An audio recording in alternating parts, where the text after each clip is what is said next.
Pessoa de interesse, person of interest, não tem super-heróis, nem zumbis, nem ninjas, nem lobos gigantes. Mas, tanto quanto qualquer programa na televisão, ele faz a conexão alto-baixo que está no coração do gênero e da narrativa dos quadrinhos.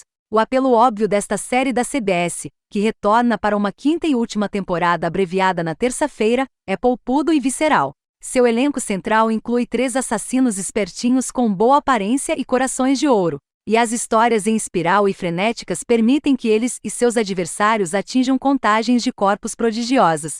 Caracteres secundários em pessoa de interesse quase sempre vêm com datas de validade.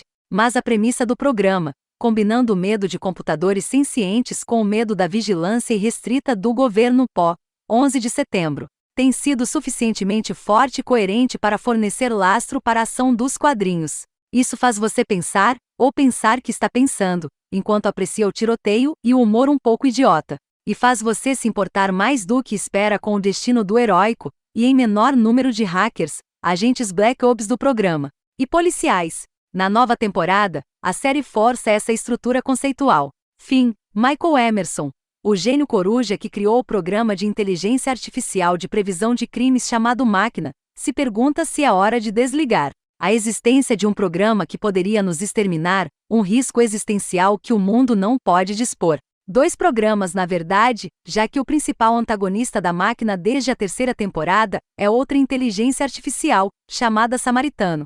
A resposta, como os fãs de Fim vão prever imediatamente, está na estreita conexão da máquina com seu benevolente criador. No final da 4ª temporada, os escritores mataram ou marginalizaram a maioria dos adversários do grupo de Fim, deixando o Samaritano apoiado pelas corporações e seus obscuros seguidores, como o único inimigo significativo. No início da 5ª temporada, o show gira um pouco. Uma das coisas inteligentes que o criador do programa, Jonathan Nolan, fez foi encapsular a tensão criativa entre episódios independentes de resolução de crimes. Uma marca registrada da CBS, e uma história de conspiração de longo alcance, fazendo a máquina cuspir números, que levou os heróis a casos individuais e semanais. Com 3 episódios pela frente, os produtores parecem desconfiados tanto de gastar tempo em casos, quanto de estabelecer seu confronto climático muito cedo. E os enredos não têm uma qualidade nem aqui nem lá. Na 4ª semana, porém, a reintrodução de alguns personagens favoritos começa a colocar a história em foco.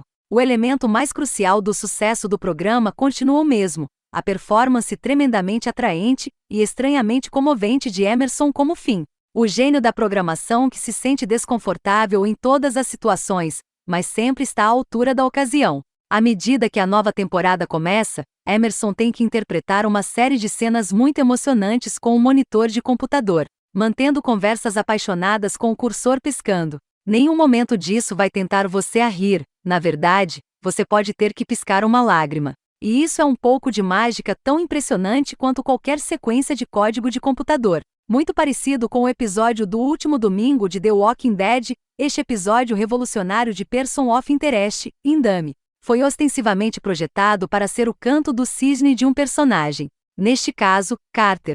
E agora que está tudo acabado, ainda acho que o episódio teria sido perfeito se ela tivesse encontrado seu fim, porque tudo teria se encaixado lindamente e tragicamente, e eu sou alguém que gosta mais de finais significativos e tristes do que o outro lado. Dito isto, o que temos aqui, com a cruzada de uma mulher de Carter para derrubar a organização criminosa mais perigosa de Nova York, ainda era uma televisão muito boa, e um dos passos mais satisfatórios do Person of Interest de seu formato, caso da semana. Novamente, se este episódio tivesse sido mais autossuficiente, eu provavelmente teria dado uma pontuação ainda maior. Como está porém, o arco ainda não foi resolvido, e agora Carter, Reese e ferido e preso precisam de alguma forma voltar ao seu porto seguro, base enquanto todos os bandidos e assassinos da cidade estão em perseguição.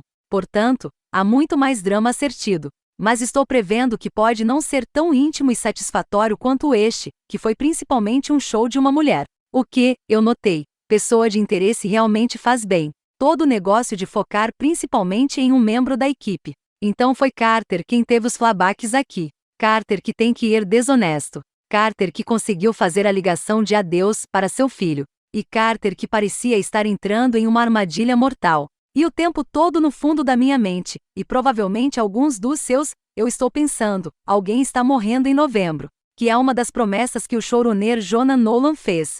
Um membro do elenco principal morde a poeira durante as varreduras. E enquanto eu tinha uma pessoa muito específica em mente para a tábua de corte, esse episódio me girou um pouco. Porque de repente parecia muito provável que Carter fosse cair, descendo depois de uma batalha infernal, lembre-se. Mas derrotado no final, no entanto. Mas isso não aconteceu. E enquanto a maneira como ela foi salva no final foi um pouco enganosa, nos mostraram não chamando Reese pedindo ajuda apenas para ela ter mudado de ideia. Mais tarde, fora da tela, eu realmente gosto de como ela deixou aquela pequena porta aberta para o sistema funcionar. Como se ela quisesse pelo menos tentar fazer tudo limpo, exceto por iniciar uma guerra falsa entre o RH e a máfia. Apenas para aliviar suas próprias reservas sobre a justiça dos vigilantes. Eu tentei fazer isso limpo, ela disse aqui logo antes de Reese salvá-la de uma morte de pano balada, mas você está muito suja. A ideia também de Reese obter 38 números de uma só vez foi muito divertida, com esse número crescendo mais tarde, quando o RH decidiu lutar contra os russos. O plano completo de Carter, que nos foi revelado ao longo do episódio, também ajudou este episódio a parecer mais Nolan. E muitas vezes nos lembra que Jonah Nolan coescreveu os roteiros para a recente trilogia do Batman. Mas este capítulo foi preenchido com aquelas cenas rápidas de construção que os filmes do morcego fizeram tão bem. Apenas um plano sendo executado em rápida sucessão de tiros. E o pequeno salto de tempo, não os flashbacks, da primeira cena para o dia anterior aos 38 números, foi um truque legal e eficaz, permitindo-nos ver o sequestrador misterioso na fita antes de descobrirmos que era Carter. Não que Carter não tenha recrutado alguns a ajudar ao longo do caminho, ela era apenas mais exigente. Shaw forneceu-lhe artilharia, mas foi Elias quem mais sofreu. Uma conexão ou amizade que Reese e Finn ainda nem conhecem. E possivelmente uma conexão que os ajudará a sair da confusão em que estão no final do episódio. Endame, para melhor ou pior, não nos forneceu a grande morte que parecia estar preparando, mas, cara, foi um episódio bom e que abalou o mundo. Com Carter se rebelando e tirando algumas páginas do livro de Operações Negras de Reese.